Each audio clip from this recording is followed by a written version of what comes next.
I hope this is visible. ये दिखाई दे रहा है? Sir. Hello, is this visible? Yes, sir. Yes, Yes, sir. sir. Okay, excellent. Excellent. Okay, let us continue from where we left in the last class. We were trying to understand the behaviors of galvanometers in some detail. हमने ये equation की थी derive. This is the fundamental equation governing the behaviour of a galvanometer. It is basically हमने कैसे derive किया, हमने यहाँ पर Newton second law motion use किया. This is j times theta dot. Theta dot means d theta by dt. Theta double dot means obviously second derivative of theta with respect to time. So ये जो हमारे पास term है, this is moment of inertia times angular acceleration. That is equal to ये जो हमारे पास g times I of t है, that is the deflecting torque, also known as the displacement torque. g हमने देखा था, g is equal to किसके बराबर होता है? It is equal to NAB, number of turns, area of cross section, flux density. ठीक है. ये वाली जो हमारे पास टर्म है, this is basically because of the damping torque, because there is some constant times speed. Theta dot means d theta by d t, जिसको हम एंगुलर स्पीड कहते हैं, angular frequency. And this is c times theta. This is basically represents the controlling torque.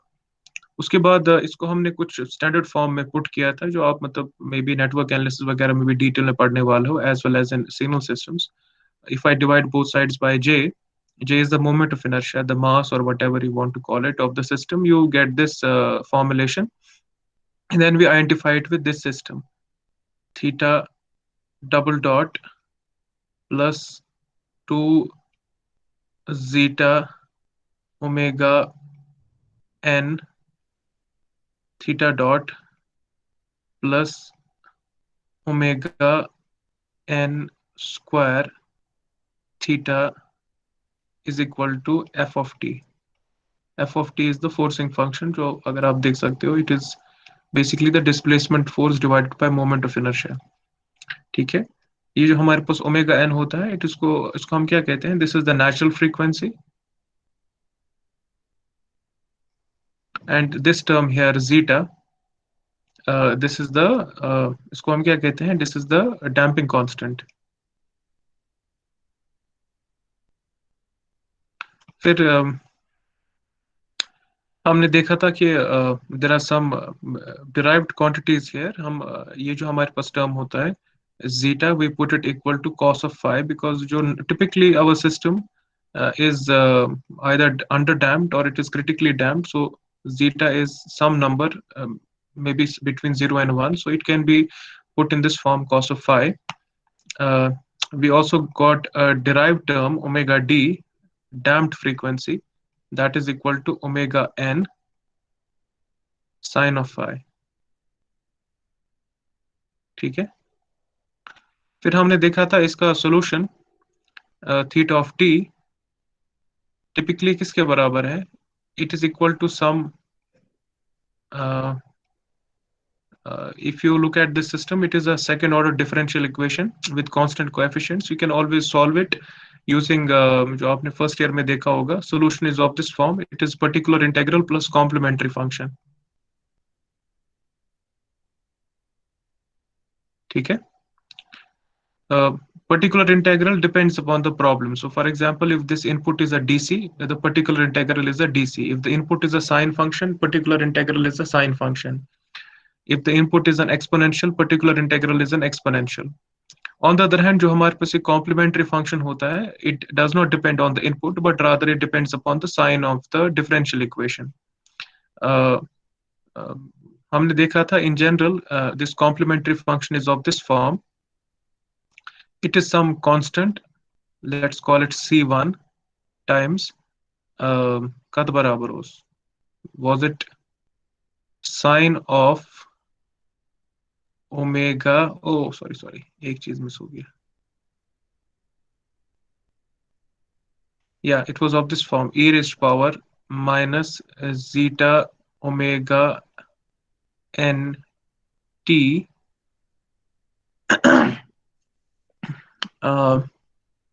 sine of omega D T plus theta 1, ठीक है, where c1 and theta 1 are some constants. How do we obtain the constants? In the last few lectures, we have seen that they're basically obtained by the initial condition. So at t is equal to 0, what is the value of the position? Theta is equal to of 0. And what is the value of the velocity at t is equal to 0? Basically, if you have two unknowns, you require two known values. वो known values क्या होते हैं? जब आप start करते हो अपना experiment, at that time, what is the position and what is the velocity, both magnitude as well as sign, obviously, not the speed. Once we put that here, we get, I mean, very interesting kind of behavior. So फिर हमने देखा था कि जब हमारे पास input DC होता है तब इसका क्या फॉर्म है. Then in the last lecture we studied what happens if you have a system which has a uh, the Norton resistance that is not equal to infinity. There this system becomes even more interesting and complicated and all that. I will not repeat that here, but what we will do is we will basically build on this and move on to the main topic that we have here, that is magnetic measurements.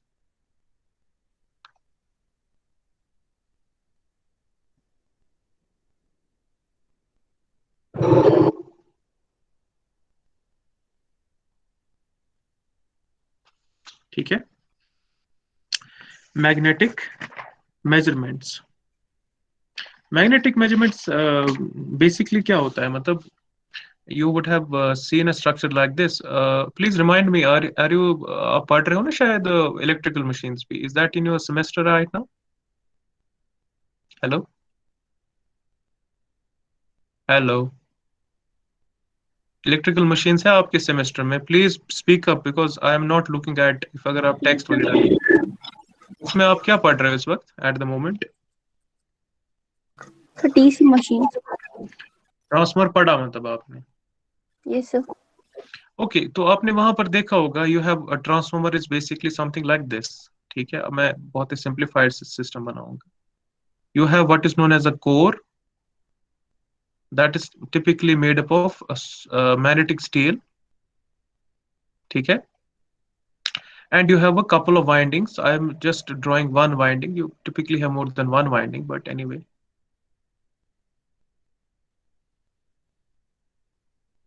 ठीक है, यह आपका transformer है.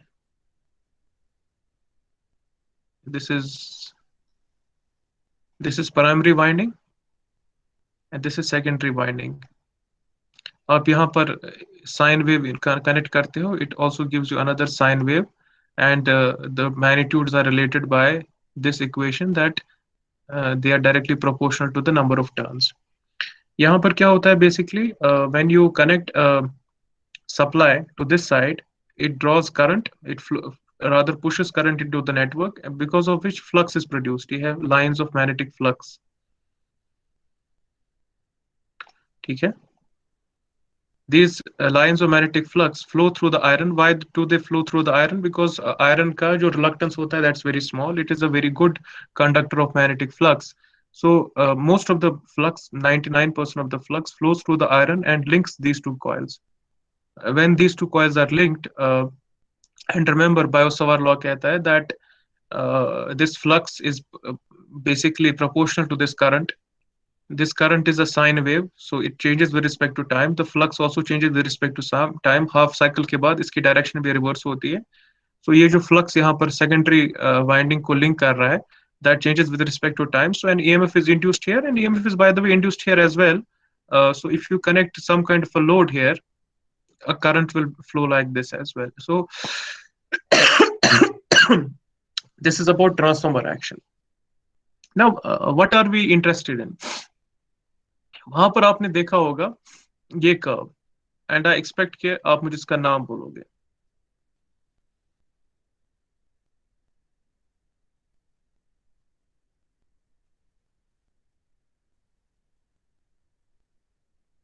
इस curve को क्या कहते हैं एनीवन?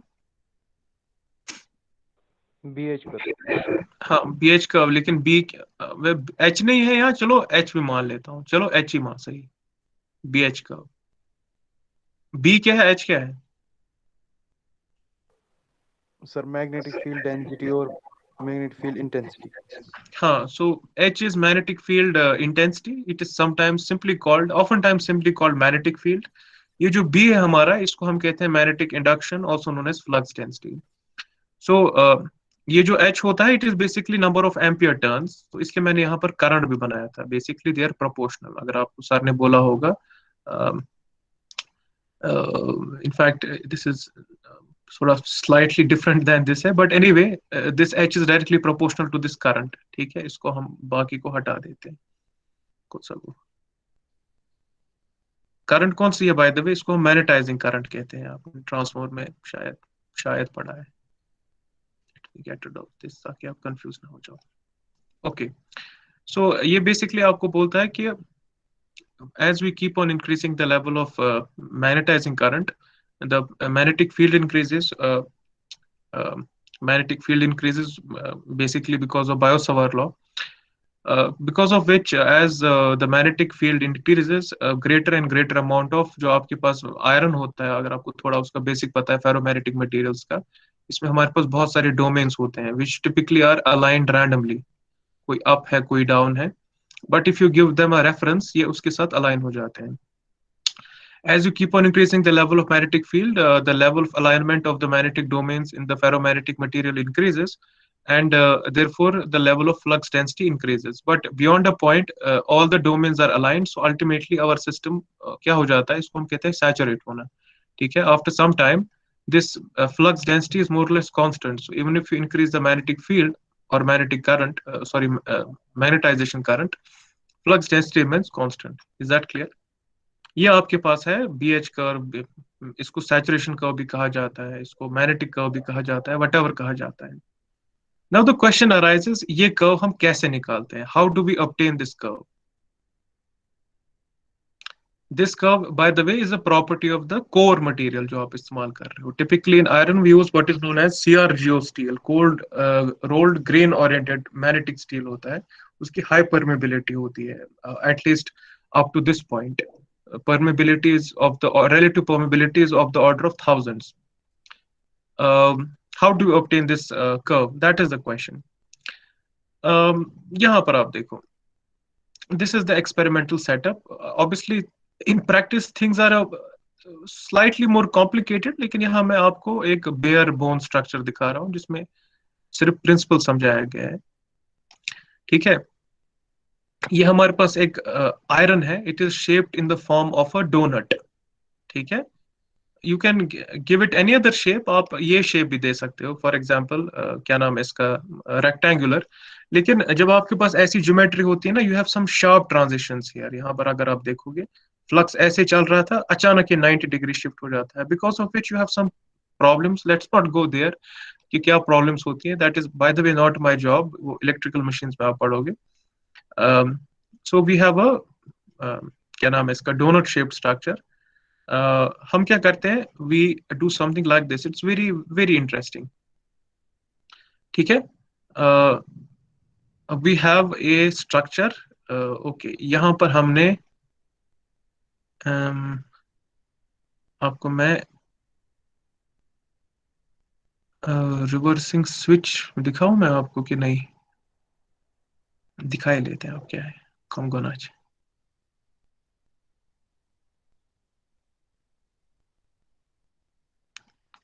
ये आपके पास प्राइमरी वाइंडिंग है, और लेट्स अज्यूम ये ब्लू में आपकी मैं सेकेंडरी वाइंडिंग बना लेता हूं.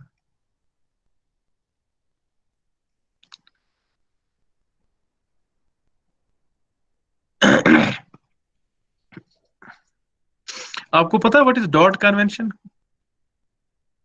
फॉर एग्जाम्पल अगर यहां पर मैं डॉट लगाता हूं प्राइमरी वाइंडिंग पे, ऐसे डॉट है, यहां पर डॉट कहां लगना चाहिए, यहां की यहां?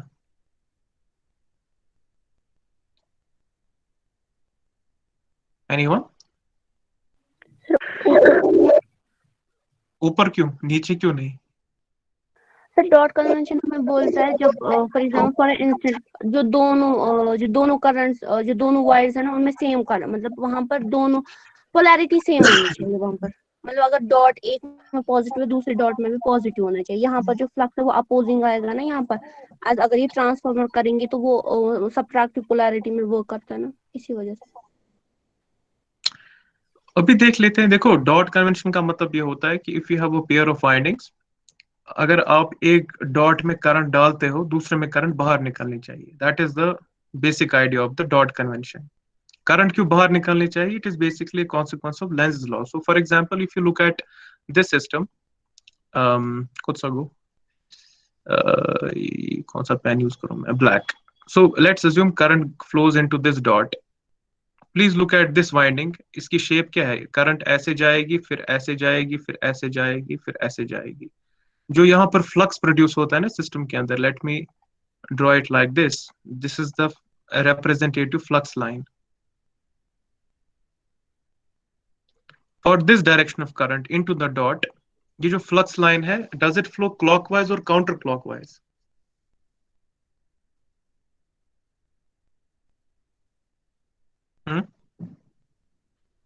अरे जल्दी बोलो ना, ये बेसिक ट्रांसफॉर्मर थियरी है।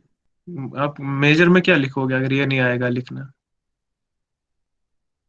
क्वेश्चन आपको समझ आया? रेड वाइंडिंग में करंट डॉट में जा रही है, ये है आपकी सेंस ऑफ बाइंडिंग दी हुई। करंट ऐसे जाएगी, फिर ऐसे जाएगी, फिर ऐसे जाएगी। फ्लक्स लाइन प्रोड्यूस हो रही है, जाहिर सी बात है, अलोंग द कोर। इसकी डायरेक्शन क्या है? इज इट क्लॉकवाइज और counter clockwise? I am talking of the flux. Sir clockwise. Why? Sir red की वजह से जो करंट है वो क्लॉकवाइज है।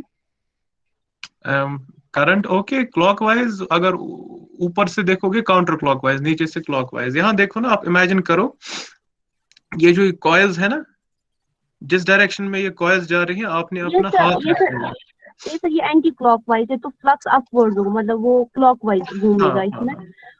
तो वही, अगर आप देखोगे, आप इमेजिन करो, ये जो तीन मैंने बनाए हैं, ये क्या है यहाँ पर? मतलब आपने अपना हाथ रखा हुआ है, समथिंग लाइक दिस। क्या बनाऊं मैं? ये आपका हाथ है, एक उंगली, ये दूसरी उंगली, ये तीसरी उंगली। ठीक है, आपने हाथ ऐसे रखा हुआ है, तो अंगूठा ऊपर की तरफ पॉइंट करेगा ना, like this. So flux is upwards, so it will be clockwise like this. Now यहां पर आप मुझे बोलो, फॉर एग्जाम्पल, अगर आपकी बात मैं मानूंगा, मैं यहां पर डॉट लगाता हूं।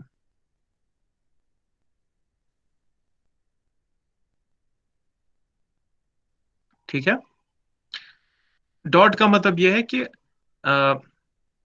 जो क्या कहते हैं इसको, अगर यहाँ पर करंट डॉट के अंदर है, यहाँ पर करंट डॉट के बाहर निकलनी चाहिए। रीजन ये है लेंज लॉ।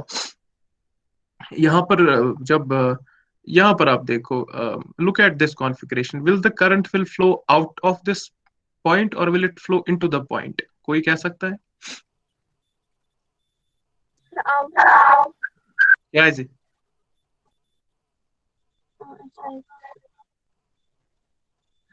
नो सर, ये एंटर करेगी, ये एंटर है ना? करेगी सारी कॉन्फ़िगरेशन में। ये देखो देखो यहाँ पर, फॉर एग्जाम्पल यहाँ आप देखो,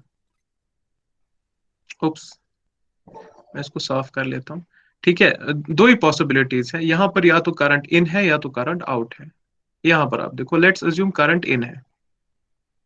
ठीक है, लाइक दिस। या लेट्स अज्यूम करंट आउट है, क्योंकि आपने पहले डॉट बोला था ना, आउट है।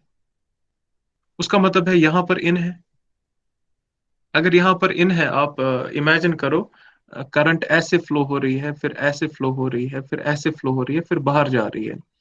जो राइट हैंड थंब रूल के तहत ये जो ब्लू मतलब वाइंडिंग है, ये अपना फ्लक्स भी डाउनवर्ड डायरेक्शन में प्रोड्यूस करेगा। यहाँ से भी फ्लक्स डाउनवर्ड डायरेक्शन में है, अगर आप यहाँ देखोगे। So it will support this flux which is not possible. Lenz law ये कहता है, ईएमएफ इंड्यूस होता है, करंट इंड्यूस होती है उस डायरेक्शन में कि चेंज ऑफ फ्लक्स को आप अपोज करते हो। इन other words, this is not feasible. What we will have a completely different scenario. Current will move into this like this, और यहाँ से बाहर निकलेगी। उसका मतलब है डॉट यहाँ पर है। ठीक है, this is very important. Basically हमने यहाँ पर क्या किया? We have obtained what's known as the polarity of this transformer. खैर, let's move on. Okay, हम क्या यहाँ करते हैं? We connect this system to this point using what is known as a reversing switch. Okay, मैं यहाँ पर switch अलग से बनाऊंगा ताकि आप कंफ्यूज ना हो जाओ, ठीक है।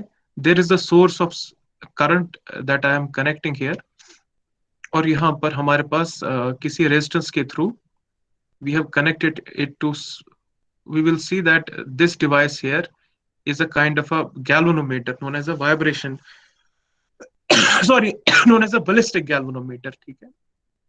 So I will call this BG, ठीक है। यहाँ पर हम देखते हैं इस डिब्बे के अंदर क्या है। Let us draw it somewhere here ताकि थोड़ा कंफ्यूजन ना हो। We have what is basically a battery. Battery में हमारे पास डीसी बैटरी, बैटरी हमेशा डीसी होती है, there is no such thing as AC battery. Okay, it is like this, okay it is like this, ठीक है। बैटरी में बहुत सारे हमारे प्लेट्स होते हैं, तो दिस इज अ बैटरी। ये इसका पॉजिटिव टर्मिनल है, ये इसका नेगेटिव टर्मिनल है, ठीक है। ओके सो ये हमारे पास है कनेक्शन जो ना यहाँ इस वाइंडिंग में जा रहा है।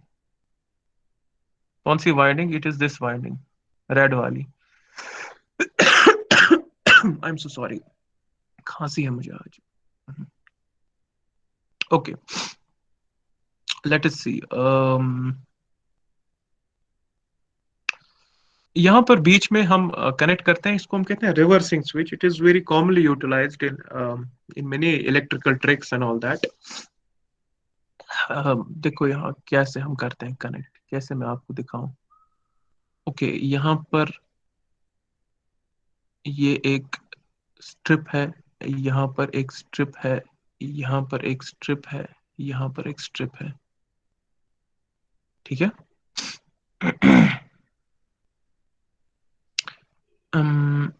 ये रहा यहाँ पर।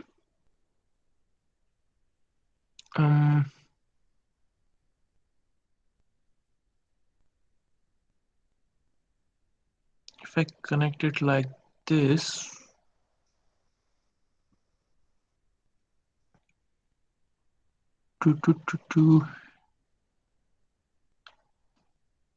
एक सेकेंड, यहाँ का कनेक्शन मैंने गलत दिखाया है। मैं पहले स्विच ही बना लेता हूँ।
अब बनाने में बैठूंगा ये कभी खत्म ही नहीं होगा। Wait a second, let me just show it like this. या आपने घर में भी देखा होगा बहुत बार। ये रिवर्सिंग स्विच क्या होता है? ये बेसिकली आपके पास ऐसे दो टर्मिनल्स हैं, ठीक है। आप चाहते हो या तो ये और ये कनेक्ट हो जाए लाइक दिस। उसका मतलब है if I call this terminal A, this is terminal B. एक पॉसिबिलिटी है you are connecting A to positive and you are connecting B to negative. Is that clear? Another possibility is like this. Let me draw it here. Same आपके पास battery and all that है, ठीक है। This is positive, this is negative. ये A है, ये B है,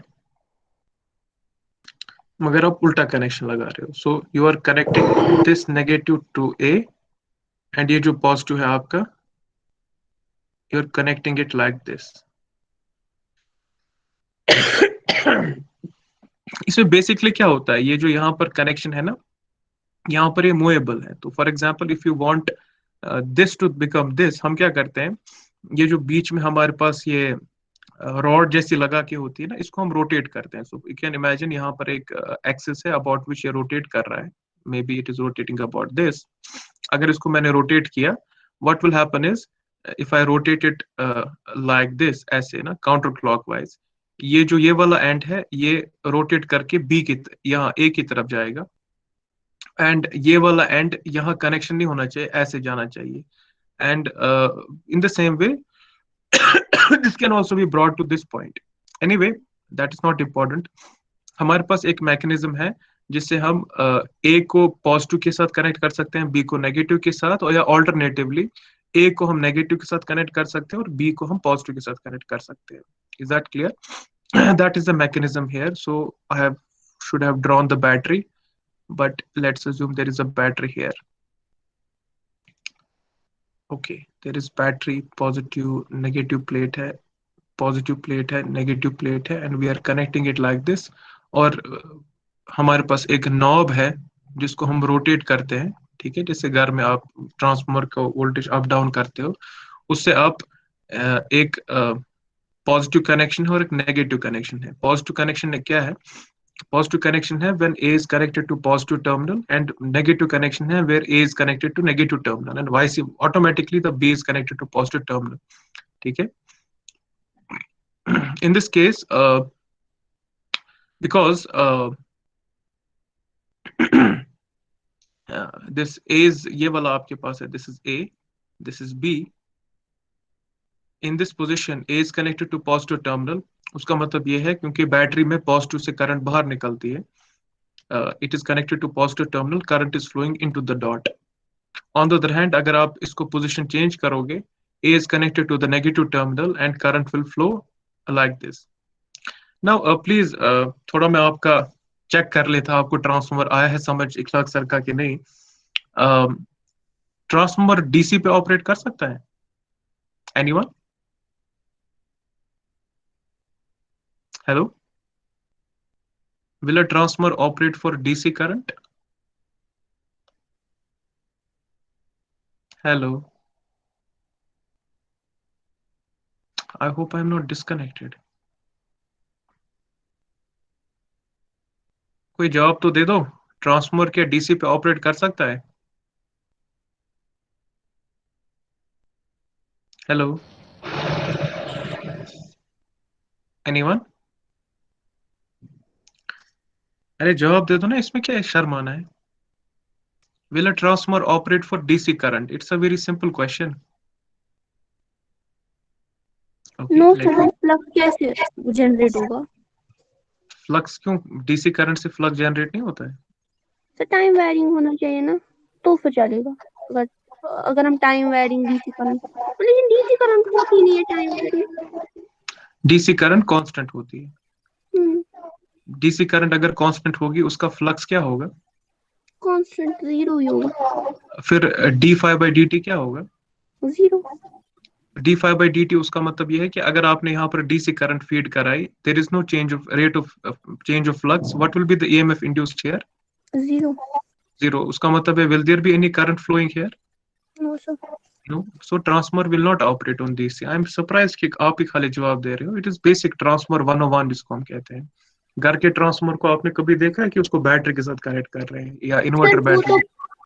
ना, आप ये तो आंसर पता है सबको, लेकिन जो आपने बोला नहीं अभी बैटरी खाली डीसी होती है, तो उससे कंफ्यूज हो रहा है कि डीसी अगर बैटरी तो कैसे ये टाइम वेरिंग करंट हो जाएगी?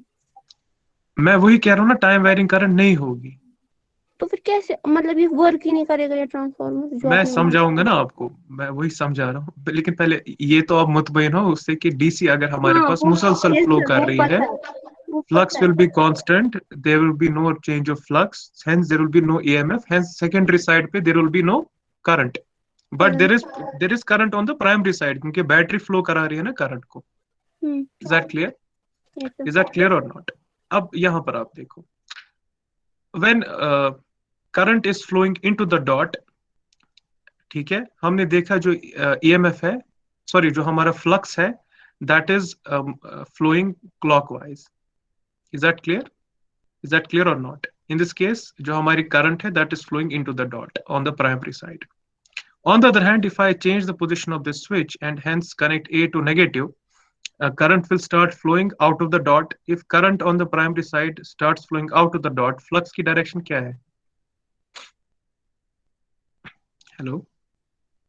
Current की direction reverse होगी, flux की direction को क्या होगा? It will now flow like this. ठीक है? Is this clear or not? Now, secondary winding की तरफ हम देखते हैं. Initially, जब आपके पास प्राइमरी साइड पे current was flowing into the dot, on the secondary winding अगर फ्लक्स क्लॉकवाइज है, सेकेंडरी वाइंडिंग को क्या नजर आ रहा था? उसको नजर आ रहा था, क्योंकि फ्लक्स क्लॉकवाइज ऐसे जा रहा है, it is flowing like this. ठीक है, secondary winding was seeing flux pointing downwards. Is that clear? नीचे की तरफ पॉइंट कर रहा था flux with respect to the secondary winding. On the other hand, जब आपने डायरेक्शन रिवर्स कर ली, now it is flowing counterclockwise like this. तो जो सेकेंडरी वाइंडिंग है उसको फ्लक्स कैसा नजर आएगा? It will see flux pointing upwards. Is that clear? You agree with that? Secondary winding अगर आप प्राइमरी साइड पे करंट रिवर्स करोगे, फ्लक्स की डायरेक्शन भी रिवर्स हो जाती है Biot Savart law. Is that clear और not? Is that clear? So now we come to the meat of the matter. कहाँ गया ये? कुछ अगो.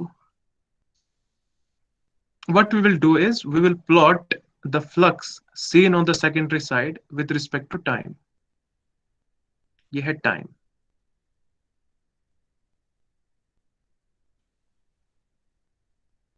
ठीक है? Is this clear? Is this clear or not? तो at this point मैं वो स्विचिंग करता हूँ, मतलब ये वाला जो पॉइंट है, let us call this point T1.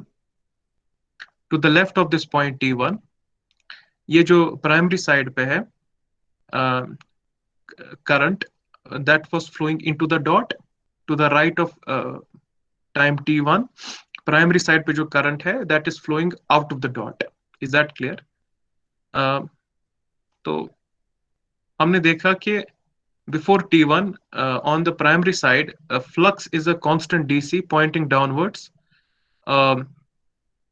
and after T1, flux on the secondary side is a constant DC pointing upwards. Let's assume upward direction positive है, downward direction negative है. तो अगर मैं आपको बोलूंगा on the secondary side flux ऐसा behave करेगा, it will be something like this. It is ऐसे है, oops, overshoot. It is like this, and then it goes like this. Do you agree with that?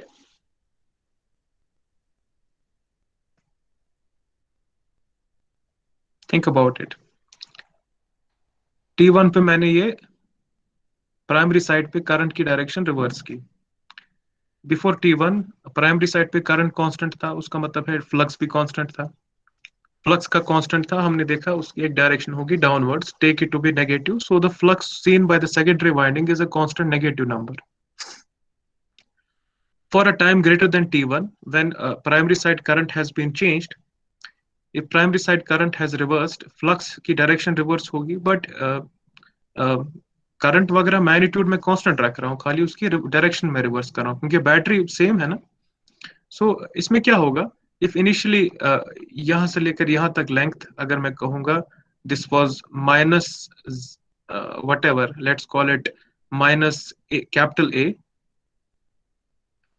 this height is plus capital A. So if you look at the secondary winding, at any time greater than T1, flux is a constant. At any time less than T1, flux is a constant. But what about T1 itself? There the flux is not constant. Flux changes from a negative value to a positive value. Is that clear? Is that clear or not? हाँ कि ना?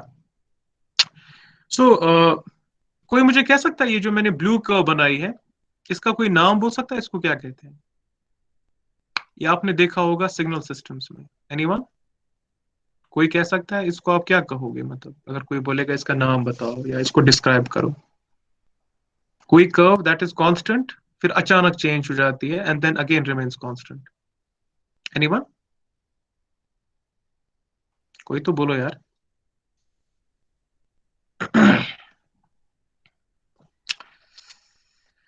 हे भूत की तरह आप होते हो जब मैं कोई क्वेश्चन पूछता हूँ। Let me try to ask someone.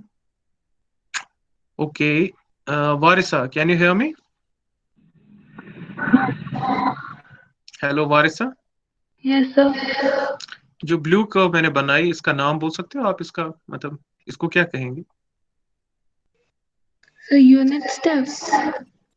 It is a step, it is not a unit step step. Unit नहीं स्टेप। ये स्टेप फंक्शन है। इसका साइज क्या है स्टेप का? It is from -a to +a, तो इसका साइज है 2a। 2a, yes sir. Is that clear? So ये आपने देखा होगा सिग्नल सिस्टम्स में हमारे पास ऐसे फंक्शंस होते हैं।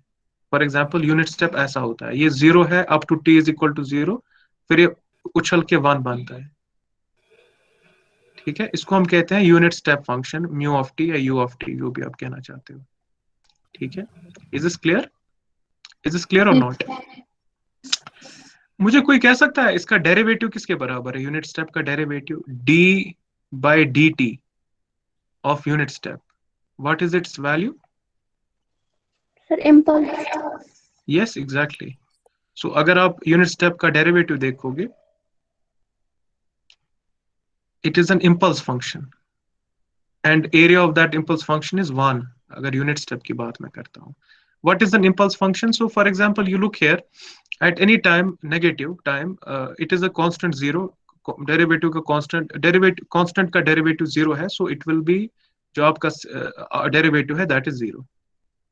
At any time greater than 0, unit step is a constant equal to 1, derivative for constant is 0, so it is constant equal to 0. But what happens at t is equal to 0? There जो आपके पास unit step है वो 0 time में change हो जाता है from 0 to +1। Derivative अगर आपको याद होगा, डेरिवेटिव इसके बराबर होता है change of output divided by change of input, इसको हम डेरिवेटिव कहते हैं, dy/dx और Δy/Δx। At t is equal to 0, there is no change in input, उसका मतलब Δx 0 है, but there is a change of output, क्योंकि 0 to 1 आप जा रहे हो। So anything divided by 0, 1/0, that is infinity, तो हम कहते हैं यहाँ पर इन्फिनिट चेंज हो रहा है। लेकिन उसको हम अलग अलग इन्फिनिटीज डिफाइन करते हैं इम्पल्सेस में, तो हम बोलते हैं यहाँ पर जो इम्पल्स फंक्शन है डेल्टा ऑफ टी उसको कहा जाता है। उसका जो एरिया है that is equal to 1। Area का मतलब ये है कि अगर आप ये फंक्शन निकालोगे, इसको इंटीग्रेट करोगे minus two plus infinity dt, that is equal to 1. Is that clear? So area of a impulse function is the same as the jump in the corresponding step function. Is that clear? Now आपको पता है जो EMF induce होता है system के अंदर Lenz law के तहत, EMF is equal to E is equal to -n d∅/dt, where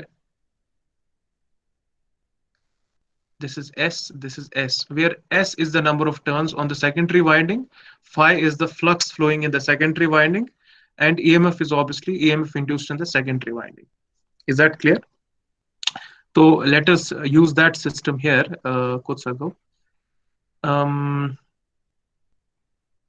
Okay, हमारे पास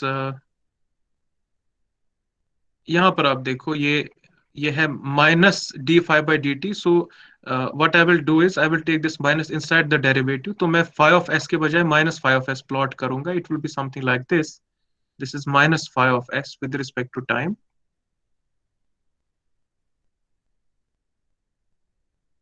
ठीक है. Up to this point it is a sorry. अगर phi of s क्या था इसका नाम, नेगेटिव है, so this is positive. Up to this point it is positive. फिर ये क्या बनता है, ये बनता है नेगेटिव. ठीक है, या यहाँ पर ओके ठीक है. सो यहां से लेकर यहां तक हाइट a है, यहां से लेकर यहां तक हाइट आपकी b है. So if I put for the sake of simplicity ns is equal to, मैं 1 पुट करता हूं, EMF मेरा बन जाएगा, it is equal to d by dt of -phi.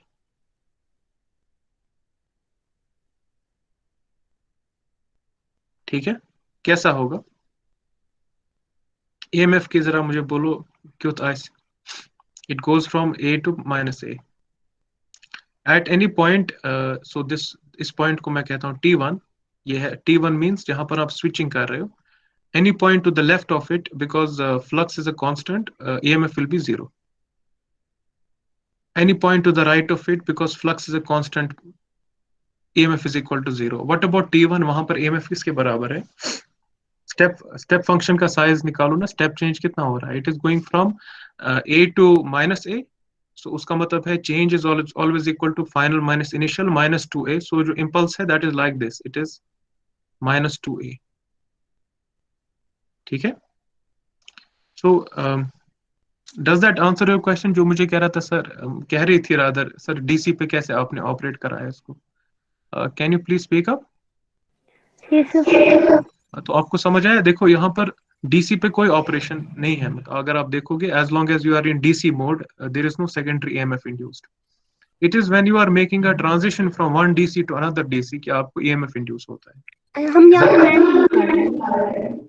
Sorry, sir हम यहाँ मैनुअली कर रहे हैं. हम यहाँ पर क्या कर रहे हैं? मैनुअली.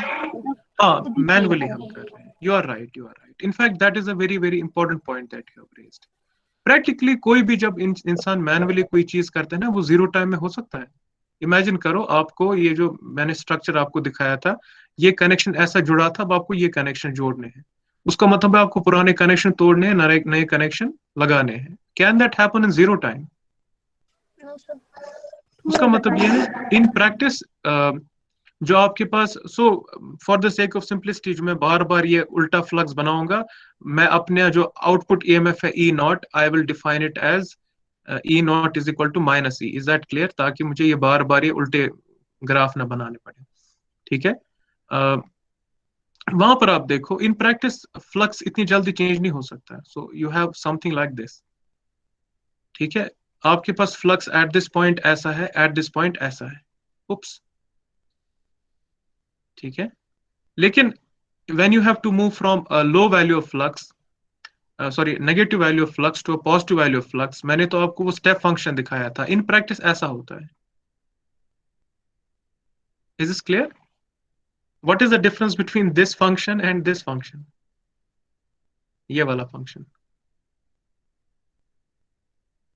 अगर आप देखोगे, यहां पर जंप हो रहा है, यहां पर स्टेप चेंज हो रही है.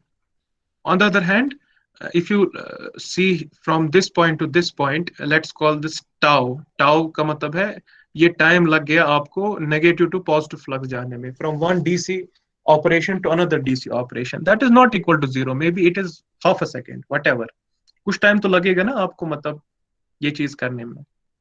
उसका मतलब ये है कि अगर आप देखोगे, जो look here, so final point आपका है A, इनिशियल पॉइंट आपका है -a. हम डिफाइन करते हैं ईएमएफ को d∅dt. अभी मैंने बोला वो माइनस वगैरह, हम उससे कोई फर्क नहीं पड़ता है, उससे खाली साइन चेंज होता है. ठीक है. d∅dt क्या होता है? Rate of change of flux. Rate of change of flux का मतलब है स्लोप कितना है. So if you look at this system, हम कैसे डिफाइन करते हैं? It is equal to delta phi divided by delta t. So if you see from this point to this point, delta phi क्या होता है? Change of flux. Final flux is A, initial flux is -a. ठीक है. Divided by change of time क्या है? यहां से यहां तक ये जो लेंथ है, मैंने इसको कहा tau. So this will be 2a by tau.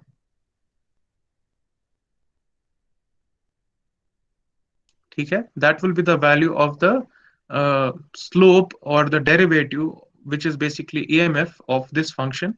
In other words, from इसको मैं डॉट डॉट डॉट करके यहाँ लाता हूँ, dot dot dot dot dot dot करके यहाँ लाता हूँ, ठीक है. So this length is tau, ठीक है. For any point to the left of this point, for any time value to the left of this point, flux is a constant, derivative is 0. For any point to the right of this point, flux is constant, derivative is 0. खाली बीच में आपके पास flux non zero है, sorry flux का change हो रहा है. ये जो आपका ये बन गया ना, क्या नाम है इसका, रेक्टेंगल, इसकी हाइट किसके बराबर है? It is equal to 2a by tau, हमने देखा अभी. Is this clear? Now anyone, कोई मुझे कह सकता है ये जो हमारे पास ये रेक्टेंगल बन गया, late us call it something, let's call it P Q R S, इसका एरिया किसके बराबर है? 2a. है ना? Because that will be height into breadth. Height is 2a by tau and breadth is tau. Tau gets cancelled, so area is equal to 2a. वही जो हम यहाँ पर देख रहे थे, मैंने कहा इम्पल्स को हम कैरेक्टराइज करते हैं इन टर्म्स ऑफ एरिया. यहाँ माइनस है क्योंकि वो प्लस माइनस का हमने कहा, लेकिन area is equal to 2a. 2a क्यों है? Because that is the value of the change in DC values. Is that clear? तो आपको शायद सर ने सिग्नल सिस्टम में बोला होगा, वहां तो उसने मैथ बोला होगा, मैंने आपको बोला फिजिकली हमें अगर कोई इंपल्स जनरेट करने होते हैं ना, ये सिंपल एक तरीका है. आप एक ट्रांसफार्मर लाओ, उसको प्राइमरी साइड को डीसी के साथ सप्लाई करो, फिर अचानक डीसी की डायरेक्शन रिवर्स करो, सेकेंडरी साइड पे आपको इंपल्स मिल जाएगा.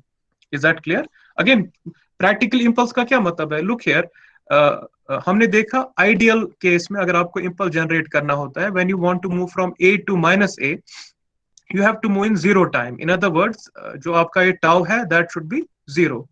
तो अगर आप देखोगे what will happen to this rectangle as tau becomes small, first of all breadth will become very small, ये जो SR आपका है, because that is tau.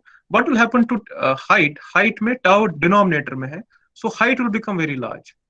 इसलिए हम कहते हैं कि जो हमारा impulse होता है, it is a rectangle जिसकी width 0 है और height infinity है. Is that clear? But area constant है, because if you look at the area, that is independent of tau.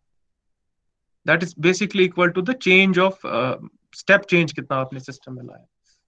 Hopefully ये थोड़ा रिवाइज मैंने करा लिया सिग्नल सिस्टम, तो खैर अच्छी बात है, रिवाइज आपको हो गया. आप बोलोगे सर हम क्यों इसमें वक्त जाया कर रहे हैं? देखो यहाँ पर पॉइंट क्या है. Let us go back to the original system that we had started with. Let us assume on this side we have number of turns is equal to P. ठीक है? Let us assume जो आपके पास ये system है, ये जो flux lines produce हो रही है ना, इसको जो लेंथ पार करनी है, that is equal to L. Is that clear? Let us assume ये जो हमारे पास आयरन है, उसका area of cross section A है. ठीक है? So as long as remember, I am talking about जब हमारे पास कोई डीसी कनेक्शन है. यहाँ पर डीसी कनेक्शन में अगर आप देखोगे, current is flowing like this, से इनटू द डॉट, वो प्राइमरी करंट में वाइंडिंग में फ्लो होती है, डीसी फ्लक्स आपका प्रोड्यूस हो रहा है. सो एज लॉन्ग एज आप ये स्विचिंग नहीं कर रहे हो ना, सेकेंडरी वाइंडिंग में कोई करंट नहीं है. So secondary winding as long as you are in DC mode, it's as good as absent है. सो अगर आप देखोगे, look at this magnetic circuit, हम बेसिकली मैग्नेटिक जो हमारे पास ये ओम्स लॉ होता है वो हम यूज करेंगे. मैग्नेटिक ओम्स लॉ हमें कहता है MMF in the system, F is equal to किसके बराबर होता है? Anyone? MMF reluctance flux, what is the relationship between these three quantities? Hello, अरे कोई तो बोलो भाई. So 5 Ni divided by the reluctance. Okay, so चलो ठीक है. MMF जो आपका होता है, देखो जो नॉर्मल हमारे पास ओम्स लॉ है, that is EMF is equal to current into resistance.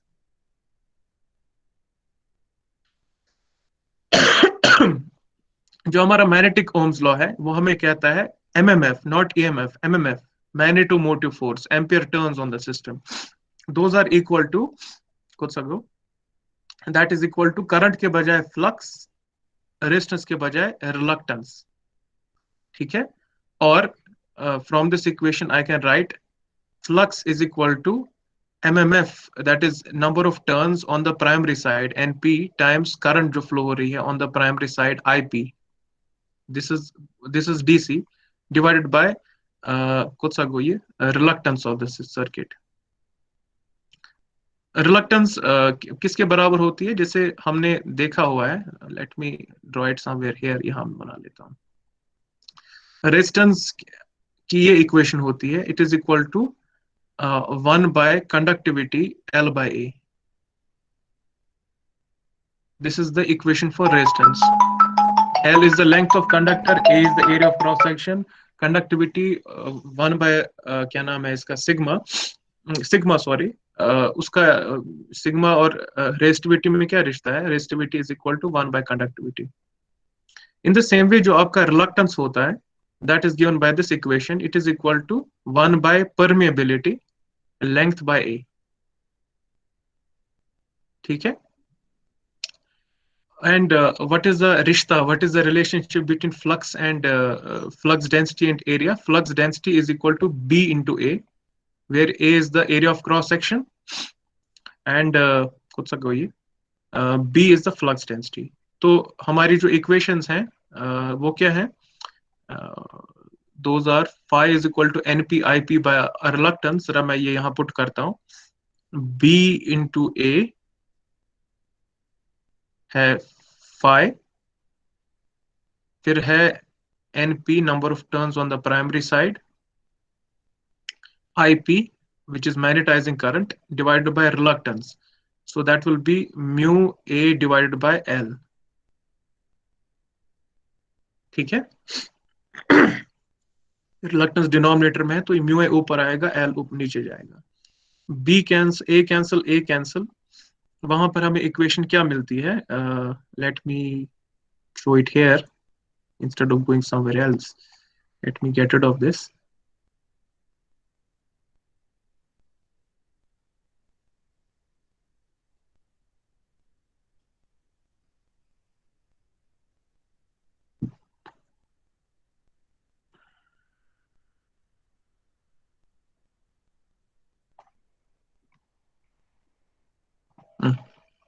We get flux density is equal to NP, ठीक है, divided by L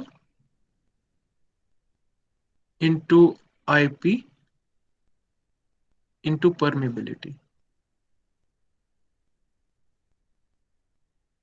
ठीक है, तो इससे हम बेसिकली हमारी BI कर्व या BH कर्व जनरेट करते हैं। हम क्या यहाँ करते हैं, यहाँ पर मैंने दिखाना था एक्चुअली, यहाँ पर एक एमीटर हमारा लगा के, एमीटर से हमें क्या मिलेगा, IP, NP क्या है, नंबर ऑफ टर्न्स हेयर, ये आप काउंट कर लो, उसके बाद लेंथ तो आपको पता ही है, वो आप निकाल सकते हो, अगर ये रेडियस आपको दिया होता है, इफ दिस इज R, ठीक है, this radius is typically taken to be the mean of inner or outer radius, ये जो लेंथ है आपके पास, it is basically circumference 2 pi r, ठीक है। एरिया ऑफ क्रॉस सेक्शन आपको पता है ऑफ दिस, वैसे वो चाहिए नहीं, but anyway, so if you know NP, if you know L and you know IP ammeter से, if you know the value of B as well, इसलिए तो हम कह रहे हैं मैग्नेटिक मेजरमेंट, ऑटोमेटिकली आपको परमेबिलिटी का वैल्यू मिल गया ना, is that clear? So for different values of क्या नाम है इसका, for completely different values of current, you can find out different values of B. If you find out different values of B, you can draw this curve जिससे हमने start किया था. Now the question is, how do you measure the value of B? Is that clear? Is that clear or not? Again, it's actually quite simple. हमें B का value major करने के लिए हम B का वैल्यू मेजर नहीं करते हैं, हम फ्लक्स का वैल्यू मेजर करते हैं। फ्लक्स का वैल्यू कैसे मेजर करेंगे? हमने देखा कि जब आपके पास ट्रांजिशन होती है फ्रॉम से प्राइमरी साइड पे आप इनटू से out of dot current change करते हो, हमें फ्लक्स की डायरेक्शन सेकेंडरी साइड पे भी चेंज होती है, because of which N EMF is induced here, impulsive EMF होता है, वो एक करंट फ्लो यहाँ कराएगा, वो करंट फ्लो हम अपने गैल्वेनोमीटर में भेजते हैं, गैल्वेनोमीटर की डिफ्लेक्शन देखते हैं, उससे हम निकालते हैं करंट कितनी है, करंट से हम निकालते हैं ईएमएफ कितना है, ईएमएफ से हम निकालते हैं फ्लक्स कितना है। Is that clear? So without wasting time let us see आपका ईएमएफ क्यों इससे कुछ गो। Okay yeah here we are. So हमने देखा जो हमारा ईएमएफ है, it is something like this, it is equal to an impulse at the instant of switching. Let's call it t is equal to 0 for the sake of simplicity. T is equal to 0 पे आप EMF generate कर रहे हो on the secondary side, वो किसके बराबर है? That is equal to n 2 times NSA। ठीक है, NS मैंने अभी 1 रखा था, जाहिर सी बात है अगर एक कॉइल में आपको जनरेट हो रहा है 2A तो NS कॉइल्स में आपको जनरेट होगा NS times 2A। A क्या है? A is the flux that was present initially। वो हमने देखा, उसकी इक्वेशन कब सा गई? That flux is given by this equation। ठीक है, flux is equal to BA, which in turn is given by this equation। So we can write, please keep this in mind, flux is equal to NPIP mu A by L। एक second,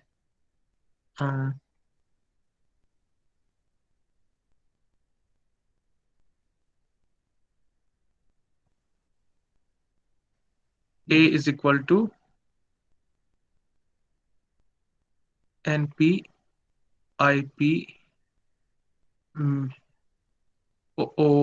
यहाँ भी A, यहाँ भी A, मैंने कुछ और नाम नहीं रख सकता था मैं। ठीक है, ये मेहरबानी करके ये A और ये वाला A सेम नहीं है। ठीक है, ये A area of cross section है, इसको मैं स्मॉल a बनाता हूँ। This is area of small cross section. ठीक है, अब ये प्रॉब्लम होती है जब ये ABCD गायब हो जाते हैं, पाचक assignable repetitions. So A is equal to NPIP, flux is equal to किसके बराबर है?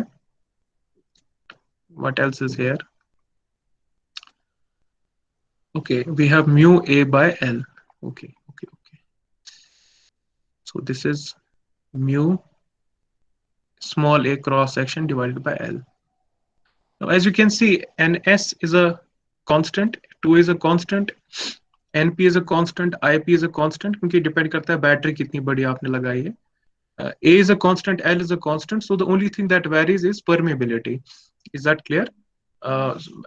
Different values of current पे different आपकी permeability होती है। Permeability is not a constant। Permeability हम define करते हैं B by H, that is not a constant in the case of iron। air पे constant होती है। तो आप बेसिकली जो आप यहाँ पर जनरेट कर रहे हो, you are basically measuring permeability and hence you are measuring B। अगर आप ये इक्वेशन देखोगे कौन सा गई, या दिस इज द इक्वेशन। अगर आपको परमिबिलिटी का वैल्यू पता है, करंट का वैल्यू पता है, ये पता है एमीटर के जरिए से बी का वैल्यू आपको मिल जाएगा। So for different values of current जो आप यहाँ पर इसको सप्लाई कर रहे हो, आपको डिफरेंट वैल्यूज ऑफ बी मिलेंगे और आप different values of BH curve generate कर सकते हो।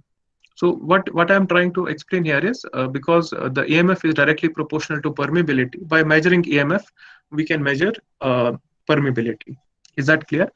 So let us simply क्या मानो भैया, so this EMF is some impulse। Is that clear? That is the moral of the story that we have been trying to understand here। Is that clear? Okay, now the question is कैसे आप ये major करोगे? अब बोलोगे sir क्या problem है, major करना ही है, एमीटर लगा लो हो गया खत्म। देखो प्रॉब्लम क्या है यहाँ पर, ये जो EMF आपको यहाँ मिल रहा है that is an impulse. In other words ये बहुत ही स्मॉल ड्यूरेशन के लिए यहाँ पर मौजूद है। Because it is present here for a very small duration, the current that flows here is also present for a very small duration। That current is also impulsive। That current is basically EMF divided by जो resistance है आपके पास इस network का। I will assume that this galvanometer is ideal, तो ये short circuit है। It only depends on ये resistance किसके बराबर है जो रियोस्टेट यहाँ पर आपने कनेक्ट किया है। ठीक है, because EMF is impulsive, current is also impulsive। impulsive का मतलब ये है कि ऐसे ही है, कहाँ गया ये? Okay, here it is present for a very small duration, उसका काफी बड़ा वैल्यू है, but then it disappears, ये गायब हो जाती है। Is that clear? So problem here है वही इशू कि आपके पास जो मीटर्स होते हैं घर के अंदर, ये आपके पास नीडल है उसकी एमीटर की, ठीक है।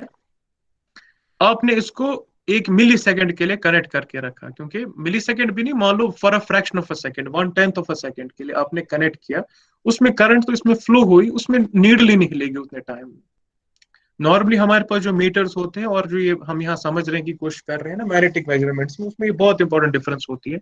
Normally if you want to measure any current, for example you have to measure this current, there is some supply here and you are feeding a load like this current is continuous, ये continuously चल रही है, load को current मिल रही है और continuously आपके एमीटर के थ्रू भी फ्लो हो रही है। इन द सेम वे अगर आप घर में देखोगे जो हमारा वोल्ट मीटर होता है, वो भी कंटिन्यूअसली जो वोल्टेज उस पर अप्लाई हो रही है that is also continuous. Continuously supply जो आपकी होती है घर पे 200 वोल्ट या 180 वोल्ट जो भी आते हैं, वो आपके वोल्ट मीटर के साथ कनेक्टेड है, वो आपको रीडिंग दिखाता है। यहाँ पर वो सिचुएशन नहीं है। यहाँ पर अगर आप देखो कि जो हमें करंट मिल रही है that is only present for a very small duration and then it disappears. Thankfully उस स्मॉल ड्यूरेशन में करंट का वैल्यू काफी बड़ा है because this tau is very small, ठीक है। It is an impulse, theoretically speaking it is infinitely large, but ये बात तो है कि it disappears after some time. How do we go about measuring this? मतलब इस करंट का वैल्यू, ये जो इम्पल्स है उसका जो एरिया है उसको मैं कैसे मेजर करूंगा, क्योंकि एरिया 2a है, ए हमने देखा दैट इज फ्लक्स लेवल, तो इनडायरेक्टली मैं परमेबिलिटी, फ्लक्स डेंसिटी सब मेजर कर रहा हूँ। कैसे मेजर करेंगे, that is the question. It is here that we use what is known as a ballistic galvanometer. अब मे बी गर्ल्स को ही पता होगा लेकिन प्रोबेबली बॉयज को पता होगा। Can you tell me what is a ballistic? इस वर्ड से क्या आपको लगता है, इसका माने क्या है? बैलिस्टिक, फॉर एग्जांपल आपने सुना होगा बैलिस्टिक मिसाइल, वो क्या हुआ?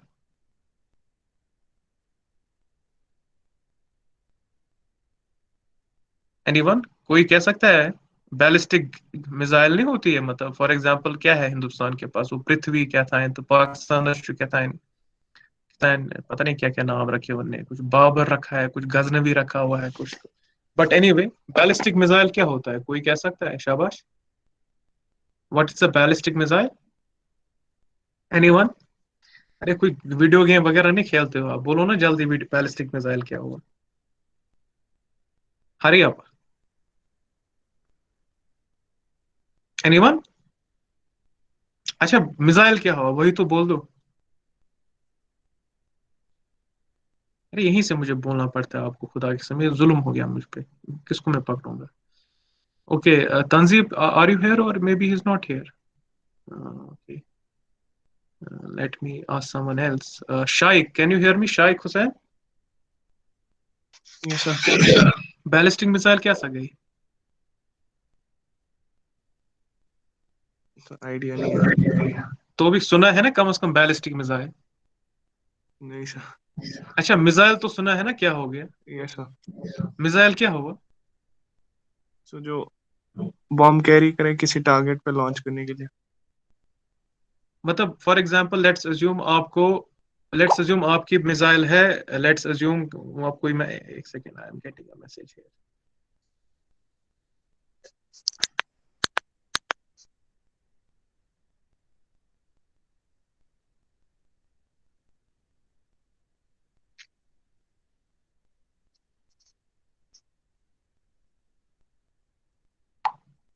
हाँ, फॉर एग्जांपल आपके पास टारगेट है यहाँ और यहाँ। देखो बैलिस्टिक मिसाइल में क्या होता है, मतलब हमारे पास एक मिसाइल होती है, ऐसी होती है कुछ, ठीक है। तचवसन सो रॉकेट लगे, उसको हम जलाते हैं, उसके फ्यूल को, मिसाइल ऊपर जाती है फिर उड़ के यहाँ पहुंचती है। ये कम से कम आपको पता है ना? Yes sir. शायद ये हो गया मिसाइल। बैलिस्टिक मिसाइल और जो बाकी मिसाइल्स में क्या फर्क होता है? देखो बैलिस्टिक मिसाइल में हम क्या करते हैं, फॉर एग्जांपल लेट्स अज्यूम, अब मैं कोई न्यूट्रल एग्जांपल लेता हूँ, सुनिए मैं जेलस मज भरित क्या उड़ा हुआ लेट्स अज्यूम यह क्या वनो यह नॉर्थ कोरिया, सो किम जोंग उन, ठीक, यह तुहद साउथ कोरिया, उड़ जाए साउथ कोरिया हमें क्या, ठीक है। किम जोंग उन वन बह साउथ कोरिया उड़ित, ठीक है। लेट्स अज्यूम साउथ कोरिया कोई शहर है, let's call it city whatever, city C, क्या था कैपिटल ऑफ साउथ कोरिया, किसी को पता है? मैं उस क्या था नु Satna, what is the capital city of south Korea? कुछ नाम था इसका यार, anyone? Capital city of south Korea, अरे बोलो ना यार। सियोल। हाँ सियोल। हाँ, क्या था सोल किन क्या था भला वो, चलो सोल सियोल जो भी है। ये शो तुहद किम जोंग उन मतलब साउथ नॉर्थ कोरियन तानाशाह आमिर शो, वो कह रहा है बुसन सोल उड़ाइत। ठीक है, वो क्या करेगा अब, उसको मिसाइल होती है, बैलिस्टिक मिसाइल क्या होती है, वो उसमें जो हमारे जो ऑन बोर्ड कंप्यूटर्स वगैरह होते हैं और जो उसकी कंट्रोलिंग सेंटर होते हैं, वो देखते हैं कि देखो इस वक्त हवा की सिमत किस डायरेक्शन में है, इस वक्त ग्रेविटी कितनी स्ट्रांग है, इस वक्त हवा किस स्पीड से चल रही है, साउथ कोरिया का जो मुल्क, ये जो सिटी है वो मुझसे कितना दूर है। अकॉर्डिंगली वो initially initially that is very important, initially इसको थ्रस्ट देती है, मतलब मिसाइल को लॉन्च करती है at a particular angle with a particular speed, फिर छोड़ देती। उसके बाद अगर आपने 12th का या 11th का आपको याद होगा, ये ट्रेजेक्टरी मोशन दिखाता है। अगर आपके पास ये है, for example this is point P और आपको पहुंचना है point Q in some time, आप क्या करते हो, आप इनिशियली इसको लॉन्च करते हो with some speed at some angle, let's call it theta naught. उसके बाद ये ट्रेजेक्टरी मोशन दिखा के यहाँ गिरता है। ठीक है, अब मुझे वो गर्ज नहीं है क्या इक्वेशन है ट्रेजेक्टरी की, मगर ऐसा मोशन दिखाता है। उसका मतलब यह है कि अगर आपने कोई मिसाइल, आपको उससे आपको दुनिया तबाह करनी है, आपको कंटिन्यूसली मिसाइल को कंट्रोल करने की जरूरत नहीं है। अगर आपने इनिशियली उसको एक पर्टिकुलर डायरेक्शन में धक्का दे दिया, बाकी वो ग्रेविटी के कंट्रोल में खुद ही जाएगी। Is that clear? शायद ये थोड़ा थोड़ा आइडिया है आपको, यस सर। है ना? I don't want, projectile motion. हाँ प्रोजेक्टाइल मोशन, ट्रेजेक्टरी मोशन का एक ही नाम है। इमेजिन करो, चलो सोल वोल शुनु तो कल पे गसान, लेट्स अज्यूम ये है, आप वो कैच खेल रहे हो, तो फॉर एग्जांपल शायक यहाँ पर है, एंड जरा एक और, ये प्रोजेक्टाइल किसने बोला था, आपका नाम क्या है? जुहेब। हाँ जुहेब। आप कैच खेल रहे हो, जुहेब अपनी जगह बैठा है, शायक अपनी जगह बैठा है, आपको बॉल फेंकनी है जुहेब के हाथ में। तो हम क्या, शायद क्या करेगा, एक पर्टिकुलर डायरेक्शन में एक पर्टिकुलर स्पीड से बॉल फेंकेगा, उसके बाद बॉल को उसको उसकी फिक्र करने की जरूरत नहीं है, बॉल खुद उड़ के पहुंचेगी जोहेब के पास। That is the most important thing. In other words, यहां पर अगर आप देखोगे ना बॉल की तरफ, खाली फॉर सम टाइम, जब तक ये शुएब कश नहीं कर रहा था ना बॉल को, उतने टाइम पर शुएब ने बॉल को इनिशियल कोई एनर्जी प्रोवाइड की, क्योंकि initially kinetic energy 1/2 mv² provide करना है ना in a particular direction, rest ball ने खुद किया। Now what is the relation between this and this? यहां पर आप देखो, ये जो करंट है ये बहुत ही स्मॉल टाइम के लिए प्रेजेंट है। उतने स्मॉल टाइम के लिए जो गैल्वेनोमीटर है ना, फोर्स अगर आपको याद होगा जिससे हमने स्टार्ट किया था, that is equal to G times I। Let us go back to the first page. ये जो हमारे पास फोर्स होती है, displacement force, G times I, NABI जो आपको मैं कह रहा था, it is present for a very small duration. लेकिन उसी स्मॉल ड्यूरेशन से भी आपका काम चल सकता है, प्रोवाइडेड आपने प्रॉपरली डिजाइन किया होगा अपने सिस्टम को। हेंस हम इस सिस्टम को कहते हैं बैलिस्टिक। बैलिस्टिक का मतलब होता है बेसिकली, बैलिस्टिक आप ये विकिपीडिया वगैरह भी पढ़ सकते हो। बैलिस्टिक का मतलब यह है कि हमारी जो मिसाइल होती है उसको इनिशियली हम एक पर्टिकुलर सिमत में, एक पर्टिकुलर डायरेक्शन में, एक पर्टिकुलर स्पीड से छोड़ते हैं, बाकी ग्रेविटी करती। Is that clear? बाकी काम हम कुछ नहीं कर रहे होते हैं। जैसे हमारे पास बॉल होती है, शुएब, ये शाइक को फेंकना था जुहेब के हाथ में बॉल, वो देखता है जुहेब कहां पर है, वो एक पर्टिकुलर डायरेक्शन से एक पर्टिकुलर स्पीड से बॉल छोड़ेगा, बाकी ग्रेविटी खुद पहुंचाएगी बॉल को जुहेब के पास। इन द सेम वे जो हमारा ये गैल्वेनोमीटर होता है ना, जिसको हम कहते हैं बैलिस्टिक गैल्वेनोमीटर, हम कुछ वक्त के लिए इसको करंट प्रोवाइड करते हैं, बाकी ये खुद काम करता है। काम क्या करता है हम देखेंगे इसके अंदर। इसका अगर आप जो बैलिस्टिक गैल्वेनोमीटर की तरफ देखोगे, इसकी जो सुई होती है ये फ्रॉम जीरो पोजिशन यहां जाएगी, फिर ये कुछ ऑसिलेशंस दिखाती है like this. Bye looking eight subsequent oscillations हम इन्फर कर सकते हैं कि कितनी करंट थी। Is that clear? करंट का एरिया कितना था? इज दैट क्लियर और not? So anyway, I see that I'm out of time. I will continue this discussion in the next class. If you have any questions, please ask now. ठीक है, मैं expect कर रहा था आपको, चलो मैंने थोड़ा सिग्नल सिस्टम भी पढ़ा लिया, ट्रांसफर भी पढ़ा लिया फिर से, अच्छी बात है, आपको रिवीजन ही हो गया। If you have any questions please ask now. कोई भी सवाल आपके जहन में? सर लास्ट वाला नहीं समझ आया। कौन सा समझ नहीं आया आपको? जो ना आपने बोला ऑसिलेशन, तो डैम्पिंग टॉर्क नहीं अप्लाई करते हैं? हम डैम्पिंग टॉर्क अप्लाई करते हैं, मैं नेक्स्ट क्लास में समझा दूंगा आपको। इसमें बेसिकली हमारी जो डैम्पिंग होती है ना बहुत कम होती है, ना के बराबर। Is that clear? अगर आपको याद होगा डैम्पिंग टॉर्क हम क्यों प्रोवाइड करते हैं सिस्टम के अंदर? हम चाहते हैं कि ऑसिलेशंस खत्म हो जाएं। ऑसिलेशंस क्यों कायम रहती हैं सिस्टम के अंदर? क्योंकि करंट कंटिन्यूअसली फ्लो हो रही होती है नॉर्मली हमारे एमीटर में, क्योंकि यहाँ वो इशू मत है, यहाँ पर करंट कुछ मोमेंटरली अवेलेबल है। Is that clear? हम देखेंगे जो हमें यहाँ पर बिहेवियर मिलेगा, मतलब इस नीडल का, जो हमारी एमीटर नीडल है, it is exactly the same as the behaviour that you see here. कुछ अगो यहाँ देखो, ये आपने देखा होगा, यह क्या बना? हाँ, ये क्या मैंने बनाया, कोई कह सकता है? पेंडुलम। ये पेंडुलम है, ठीक है। पेंडुलम में अगर आप देखोगे सबसे सिंपलेस्ट तरीका पेंडुलम को ऑपरेट करने का क्या है? आप क्या करोगे, ये पेंडुलम उठाओगे, इसको एट एन एंगल यहां पहुंचाओगे, ठीक है। This is some initial angle, let's call it whatever theta naught, ठीक है। जब आप इसको एट सम इनिशियल पॉइंट पहुंचाते हो, एट एन इनिशियल एंगल पहुंचाते हो, इसमें पोटेंशियल एनर्जी इंक्रीज हो जाती है। जो आप इसको छोड़ोगे, मतलब आपने पहले इसको यहां से यहां पहुंचाने का काम आपका है, but if you release it, उसके बाद ये पेंडुलम एक ही जगह नहीं रहता, इट स्टार्ट्स ऑसिलेटिंग, योर शुगरसान, योर शुगरसान, योर शुगरसान, योर शुगरसान। So even pendulum is a kind of a ballistic motion. Ballistic imagine करो, जहां मोस्टली काम आप नहीं कर रहे हो, that is ballistic motion. For some small time duration आप एनर्जी प्रोवाइड कर रहे हो। फॉर एग्जांपल यहाँ आप देखो, अगर आप पेंडुलम की हाइट इंक्रीज करते हो, you are increasing its potential energy, तो आपको वर्क करना पड़ता है इसके ऊपर, ठीक है। So you are providing energy to the pendulum, but उसके बाद आप छोड़ देते हो इसको, पेंडुलम खुद ही ऑसिलेट कर रहा होता है। दूसरा तरीका है, ये पेंडुलम बेचारा अपना काम देख रहा था, आप आ गए, आपने ना, मतलब आपने कभी कैरम खेला होगा ना, कैरम की तरह जो उसका ये होता है ना, जिसे आप स्ट्राइकर जिसको कहते हैं, जो जिससे ना आप चलाते हो उसकी पीसेस को, वही आपने स्ट्राइकर इसको लगाया। तो what will happen, initially it was at theta is equal to 0, आपने इसको कुछ एनर्जी प्रोवाइड की, तो ये खुद ऑसिलेट करेगा। इफ यू और वाता एट सम हाइट पहुंचेगा, फिर वापस जाएगा।